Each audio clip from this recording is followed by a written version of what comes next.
کبھی آپ نے محسوس کیا ہے کہ آزمائشیں حد سے بڑھنے لگی ہیں؟ ایک کے بعد ایک پریشانی، دھڑکن تیز ہو جاتی ہے، امیدیں بجھنے لگتی ہیں، رشتے ساتھ چھوڑنے لگتے ہیں، دعائیں قبول نہیں ہوتی، اور ایک لمحہ ایسا آتا ہے کہ انسان سوچتا ہے کیا اللہ مجھ سے ناراض ہے؟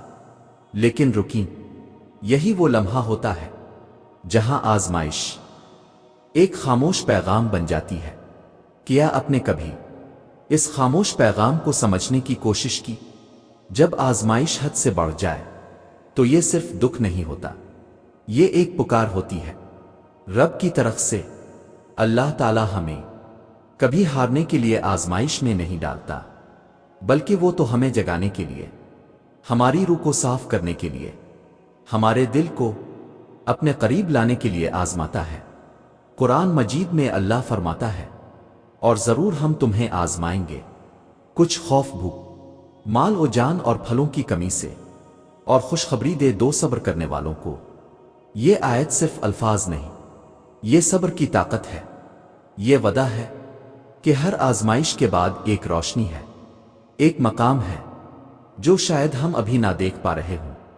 اگر آپ کی زندگی میں ہر دروازہ بند ہو گیا ہے، اگر راتیں رونے میں گزرتی ہے اور دل کسی کو کچھ کہنے سے قاصر ہے، تو ایک لمحے کو خود سے سوال کیجئے، کیا یہ سب بس یوں ہی ہو رہا ہے؟ میرا رب مجھ سے کوئی بات کرنا چاہتا ہے؟ یاد رکھو، آزمائش جتنی بڑی ہو، اتنا ہی بڑا رب کا راز چھپا ہوتا ہے۔ جب آزمائش حد سے بڑھنے لگے تو سمجھ لو کوئی اشارہ ضرور ہے۔ سنو، جب ہر طرف اندھیرا ہو جائے، جب دعاؤں کے جواب نہ آئیں، جب لوگ ساتھ چھوڑ دیں اور سناٹا دل کو چیر دے، تو یہی وہ لمحہ ہوتا ہے جہاں رب کہتا ہے، اب صرف میں کافی ہوں تیرے لیے۔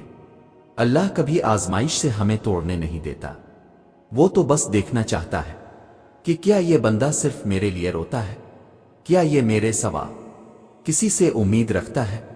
یہ آزمائش کی گہری رات در حقیقت سجدے کی وہ زمین ہوتی ہے جہاں آنسو درخت بن جاتے ہیں، ایمان کی مضبوط جڑیں بن جاتے ہیں۔ تم ٹوٹ گئے ہو، بکھر گئے ہو، تباہ ہو چکے ہو شاید، مگر یہی تو بنیاد ہے ایک نئی تعمیر کی۔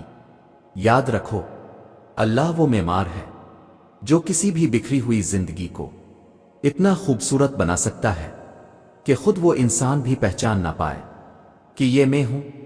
کبھی کبھی اللہ ہمیں سب کچھ لے کر بس اپنا اب دے دیتا ہے، اور وہ کافی ہوتا ہے، بہت کافی۔ قرآن کہتا ہے، اور تمہارا رب بھولنے والا نہیں۔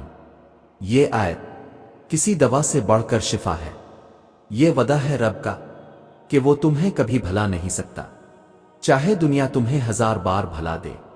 اگر تو مایوس ہے تو رب ابھی مکمل نہیں ہوا تیرے قصے کے ساتھ۔ یہ جو تکلیف ہے نا، یہی وہ مقام ہے جہاں تیرے اندر کی روشنی جگائی جا رہی ہے، تجھے نیا بنایا جا رہا ہے۔ رب تجھے وہ مقام دینے والا ہے جس کا تو نے کبھی تصور بھی نہیں کیا تھا۔ تو چلتا جا، رکتا نہیں، گر جا تو پھر اٹھ، رولے تو سجدے میں، مگر بھاگ رب کی طرف، کیونکہ وہی وہ ہستی ہے جو کہتی ہے مایوس نہ ہونا اللہ کی رحمت سے۔ کبھی کبھی ہم چاہتے ہیں کوئی ہمیں صرف اتنا کہہ دے، سب کچھ ٹھیک ہو جائے گا، لیکن زندگی ایسے لمحے لے آتی ہے جہاں یہ لفظ بھی سنے ہوئے صدیاں گزر جاتی ہیں۔ ایسے میں انسان کے دل میں صرف ایک سوال رہ جاتا ہے، کیا واقعی کبھی سکون ملے گا؟ اور اس سوال کا جواب کہیں باہر نہیں، بلکہ صرف رب کے اندر چھپا ہے۔ سکون نہ رشتوں سے ملتا ہے، نہ دولت سے، نہ شہرت سے، اصل سکون وہاں ملتا ہے جہاں آنکھوں سے آنسو بہتے ہیں اور دل سے صرف ایک ہی صدا نکلتی ہے، اے میرے رب، بس تو کافی ہے۔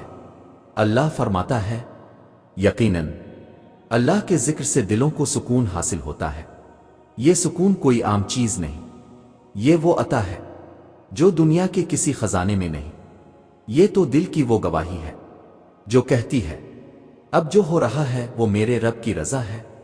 تو سنو، تم نے جو کھویا ہے اللہ جانتا ہے،